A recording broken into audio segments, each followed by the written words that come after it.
The speed and extent of the devastation caused by COVID-19 is difficult to capture in words. Shocking as today's results would have been a scant 3 months ago when we reported strong 2019 earnings, which followed on several years of record results, they are now a further affirmation of the severity and abruptness of the pandemic's impact on Air Canada and the global airline industry. No adjectives can adequately describe the pandemic's effect upon our economy, nor can numbers fully quantify the extent of the financial devastation the global airline industry is experiencing. For Air Canada, the pandemic and government-imposed travel restrictions have ended a run of 27 consecutive quarters of revenue growth. Our solid January and February results, despite early weakness in China, gave us every encouragement that this performance would continue until the sudden and catastrophic onset of COVID-19 in Europe and North America in early March. We are now living through the darkest period ever in the history of commercial aviation, significantly worse than the aftermaths of 9/11, SARS, or the 2008 global financial crisis. Our EBITDA collapsed in the quarter by more than $500 million. On a GAAP basis, we reported an operating loss of $433 million. So while 3 short months ago we celebrated record results, this quarter we are reporting deep losses with worse to come in Q2 and Q3. The majority of our employees have been furloughed. Revenue has all but evaporated. The majority of our fleet is grounded, and we're operating less than 5% of 2019 capacity. Entire cities are in lockdown and quarantine. Economies around the world, including Canada's, have been shut down. With most of our flying suspended, we're now into the medically induced coma referred to in my last message, a measure to preserve our energies and resources, awaiting the day we can revive our business and restore our company's vital organs one by one. Already we are planning for this eventuality and trying to look beyond the fog of war. This requires that we anticipate what our industry will look like, what governments will allow, the state of the global economy, how soon we may have a commercially available vaccine, how quickly travelers may return, and what assurances they will need. Some of these things are simply not known today. IATA, for example, keeps upping its estimates of industry losses and presently expects COVID-19 will cause global passenger revenues to fall nearly US $314 billion or 55% this year. While there are many unanswered questions, we do not intend to wait until they can all be answered to take concrete action, and that is what we are doing. For example, in the coming days, we will launch Air Canada Clean Plus, a new protocol for hygiene throughout the passenger's journey. We plan to safely rebuild our company as quickly as possible in this new reality and ensure Air Canada retains its industry-leading position coming out of this.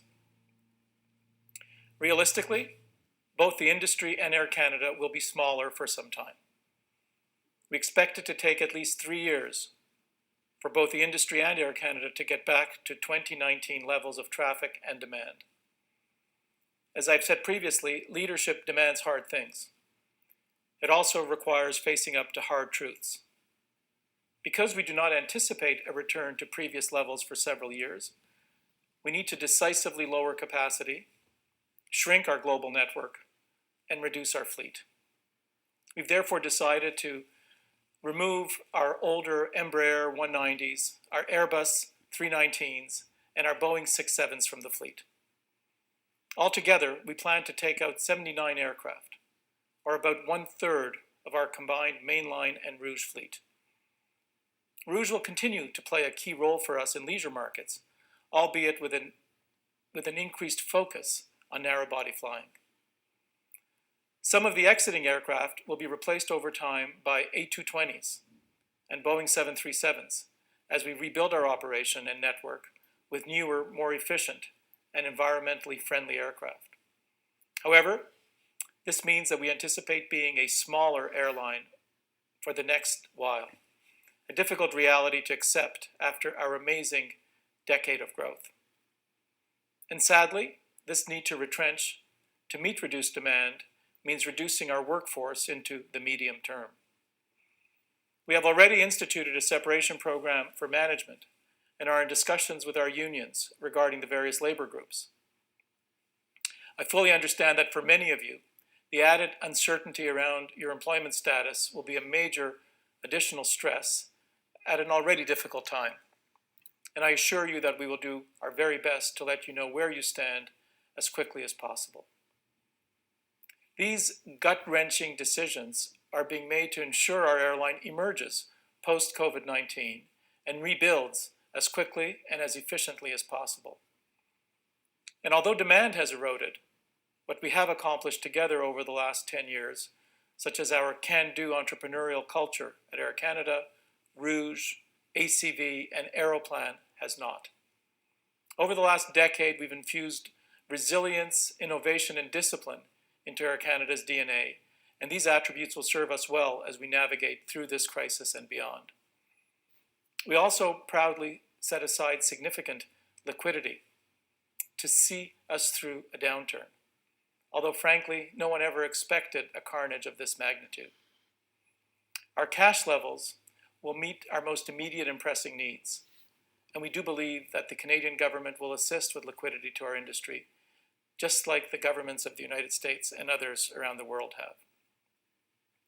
I see our culture on display every day, in the pride you take in our repatriation and special flights, the excitement being generated by new ventures at Air Canada Cargo, as that branch has stepped up like never before. Your obvious concern for our customers, who still remain loyal, and the regard you show for one another. I see it too in the eagerness so many of you have directly expressed to contribute in any way you can. It says a lot for who we are as a team and of the culture we have built, which will serve us as a strong foundation upon which to rebuild our company. I have concluded my last messages with words spoken by Winston Churchill and Barack Obama. Today I will defer to Steve Jobs. Sometimes life is going to hit you in the head with a brick. Don't lose faith. I hope you and your family stay safe and strong, and I will speak to you again soon.